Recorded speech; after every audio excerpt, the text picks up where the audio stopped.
নমস্কার বন্ধুরা, আজ আমি চলে এসেছি আবারও একটা রেসিপি নিয়ে। তো আজকের রেসিপিটা হলো ইডলি। তো দেখুন, এখানে নিয়ে নিয়েছি 1 বাটি বিউলির ডাল আর 1 বাটি আতপ চাল। তো চাল আর ডালটা আমি ভালো মতন ধুয়ে নেব, যতক্ষণ না চালের ময়লাটা কাটছে। তো দেখুন, আমি ভালো মতো কচলে কচলে চালটা আর ডালটা ধুয়ে নিচ্ছি। ধুয়ে নেওয়ার পর আমি তুলে নেব। আর মনে রাখতে হবে, চাল আর ডালের পরিমাণটা কিন্তু সমান থাকবে, তাহলে কিন্তু ইডলি ফুলবে ভালো আর খেতেও কিন্তু টেস্ট হবে। তো দেখুন, আমি পরিষ্কার জলে ধুয়ে আবারও কিন্তু ভিজতে রেখে দিলাম 6 থেকে 7 ঘন্টা।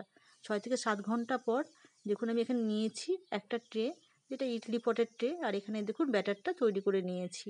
তো ব্যাটারে কিন্তু আমি লবণ আর খাওয়ার সোডা দিইনি, আপনারা চাইলে দিতে পারেন।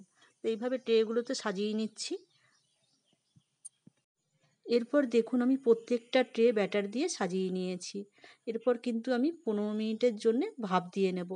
15 মিনিট পর আপনাদের দেখাচ্ছি ইডলিটা কেমন হয়েছে। তো দেখুন, ওপরের ট্রেটা কিন্তু আমি একটু বেশি দিয়েছি, যাতে ওপরের ট্রেটার ব্যাটারটা একটু বেশিই দিয়েছি। যখন ইডলিটা হবে ফুললে কিন্তু অসুবিধা হবে না। আর এখানে দেখুন, আমি টমেটো সস দিয়ে প্লেটটা সাজিয়ে নিয়েছি।